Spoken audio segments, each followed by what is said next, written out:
Good evening, ladies and gentlemen. Welcome to the news. We are broadcasting live from TVT studios here in Ilumi. Here are the headlines. 1 year after its launch, Togo's universal health insurance already covers over 2 million people. The program, envisioned by the president of the council for Esazunanya Singbe, aims to leave no citizen behind when it comes to health matters. In today's edition, we learn more on how the initiative is ensuring access to quality healthcare remains a fundamental right. The Aja people of Tado gathered this Saturday to kick off the 2025 Togbi Anyi Festival. The celebration reunites sons and daughters of Aja to celebrate their heritage and reflect on the local development of their communities. Stay with us, we'll bring you all the details shortly.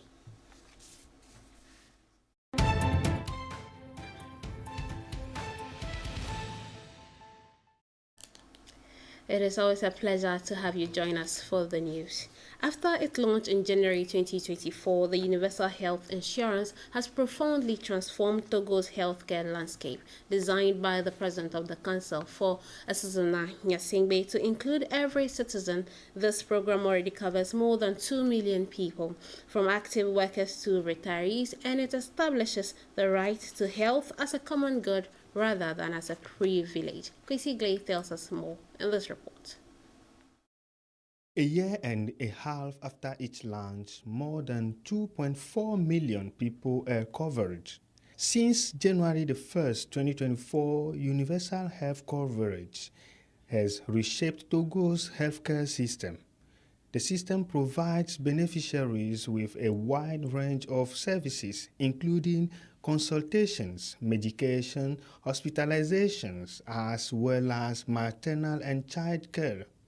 Driven by the leadership of the President of the Council for Esosmnanya Singbe, a new milestone has been reached with the inclusion of widows and orphans under the civil and military pension system, along with dependents such as spouses, additional children, and the parents of primary policy holders.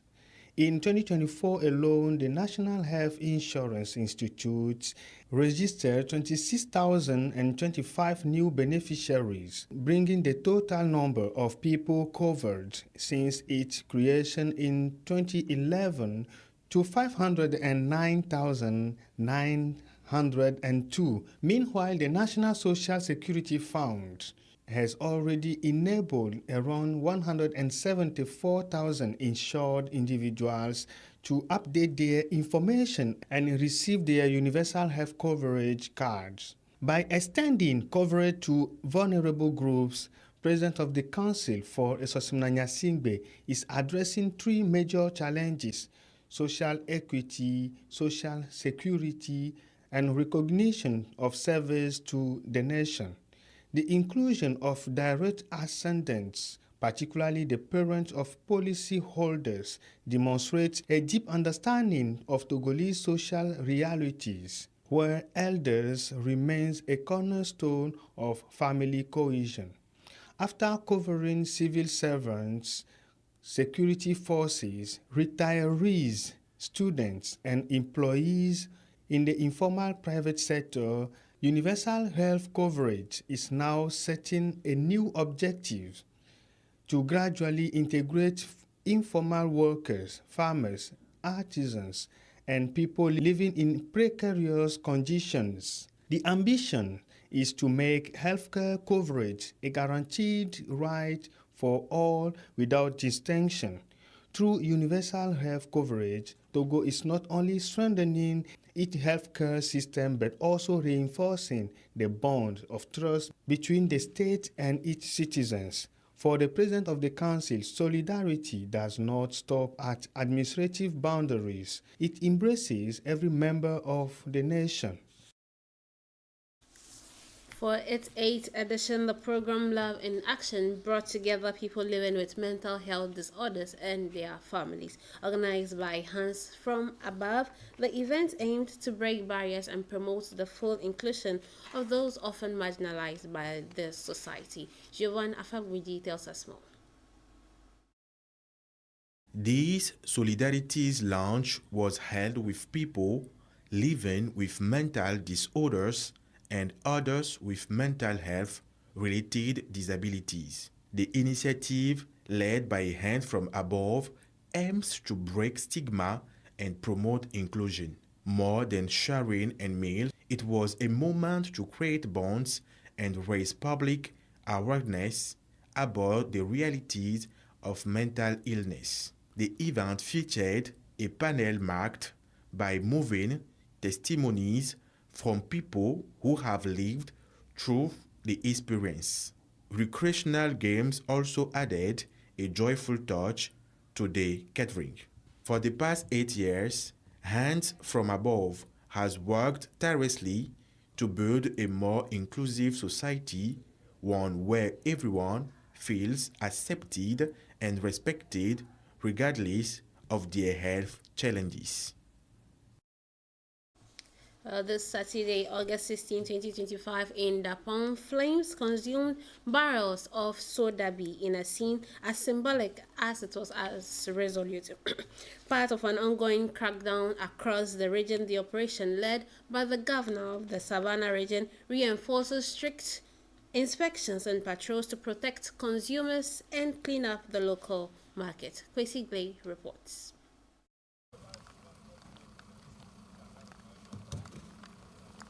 The governor of the Savannah region, Afo Achadeji, is pursuing her effort to fight against adulterated drinks, particularly modified soda bee in the area. A new episode in this ongoing battle took place at the Lion's Pit in Dapaon, where flames consumed a total of 11,145 liters of illicit products.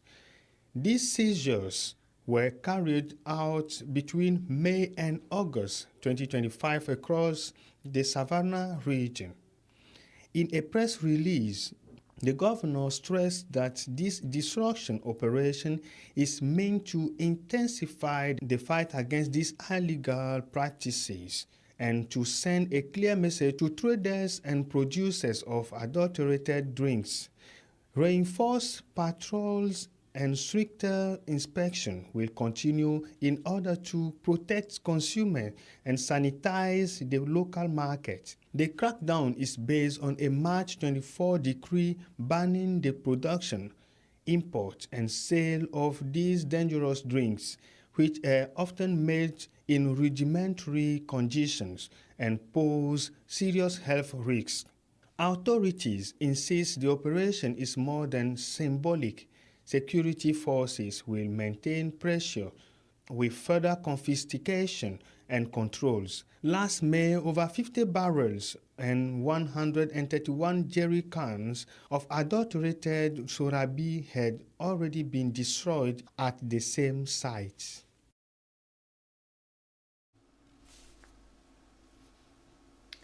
Determined to make free movement across Africa a reality by 2030, Honorable Ras Mubarak and his team have launched a caravan that will crisscross 39 countries in 163 days. The Trans-African Tourism and Unity campaign made its first stop in Lomé, calling on Africans to embrace free movement and continental unity. Organizers outlined the ambitious vision at a press conference at the Ghanaian High Commission, urging the media to help spread the message. Gabriel Ayena has more details in this report. A press conference on the Trans-African Tourism and Unity campaign was held at the High Commission of the Republic of Ghana in Togo. Addressing members of the media, the organizing team outlined the campaign's vision, objectives, and planned activities. A lively question and answer session followed, giving journalists a clearer understanding of this ambitious initiative, which aims to promote a united Africa where citizens can move freely across borders. So when we arrive in each country, we pay courtesy call on the High Commission or Embassy or Consul of Ghana. From there, they will lead us to pay courtesy calls on the host country and present letters from our team, that is the Trans-African Tourism and Unity campaign, appealing to the leaders to help us unite in the next 5 years instead of 40 years from now as envisioned by the African Union. The objective of the campaign is to promote a visa-free Africa where Africans can travel freely without border restrictions. If Africa is open, if Africa is borderless, it will prosper the people of Africa because it's going to create trade. Young Africans can access opportunities, and then we can get the chance of showcasing our rich African culture through tourism. And after courtesy calls on the host governments and presenting letters, obviously we do what we've done here today, which is to brief the press, because the press has what it takes to get the message across, and then also to get to do one or two, tourism, so that we can showcase that to followers of the Trans-African Tourism and Unity Campaign and the rest of the world. We welcome all Africans to join us on this journey to bring Africa together. The organizers urged the media to play an active role in raising awareness and encouraged Africans to embrace this unifying effort. Officials from the Ghanaian High Commission in Togo expressed their full support and commended the campaign's promoters. Departing from Togo, the next stop for the campaign trail is Benin. And in Lomé, local leaders and teachers from 16 municipalities gathered for a 5-day seminar organized by the organization Youth Awake. Through hands-on trainings on nonviolent communication and conflict management, participants gained practical strategies to spark real change and positively transform their communities without violence. Gabriela Yena tells us more. 32 participants from across Togo gathered in Lomé with a shared goal: promoting changing without resorting to violence. For 5 days, local officials, teachers, and members of associations explored strategies for social transformation, strengthened their skill in community leadership, practiced nonviolence communication, and learned effective conflict management techniques. Organized by the NGO Youth Awake, the training equipped participants to pass on this knowledge within their communities. The program combined experience sharing, practical exercises, and the adoption of the no arms concept, encouraging them to take actions without causing harm. By the end of the training, each participant returned to their municipality with concrete methods and a commitment to turn their new skills into real actions. The traditional Togbi Anye festival, which brings together the people of Aja of Tado each year, was launched this Saturday in Tado in the Mayen Mono prefecture of the Plateau region for the 2025 edition. More than a celebration, it's a powerful gathering of sons and daughters of Tado united to honor their heritage and chart the path for local development. Please, Kwesi Glade tells us more in this report. Incantations, rituals, and prayers mark the invocation of the ancestors' blessings.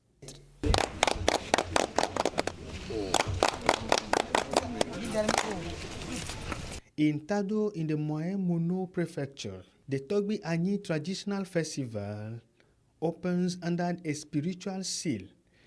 Here, ancestors are entrusted with guiding the festivities.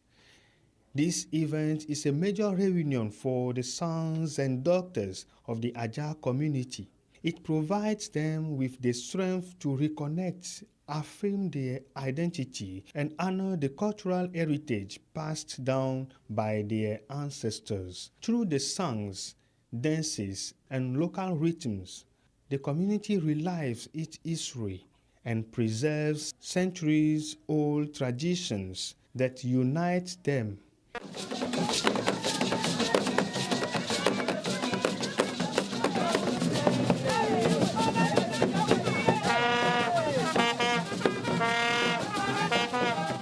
This year, the Togbi Anyi Festival is intended as a space for cultural revitalization, social cohesion, and an opportunity to promote the socio-economic development of the Aja communities in Tado.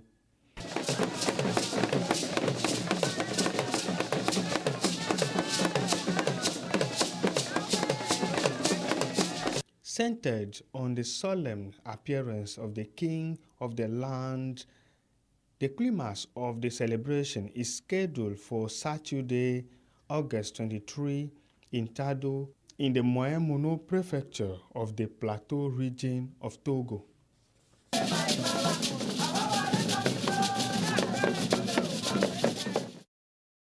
That brings us to the end of today's edition. Thanks to my wonderful team and to you, cherished viewers, for watching. Stay tuned to our channel for more updates. Remember that consistency can take us further than speed. Have a wonderful evening. See you next time. Goodbye.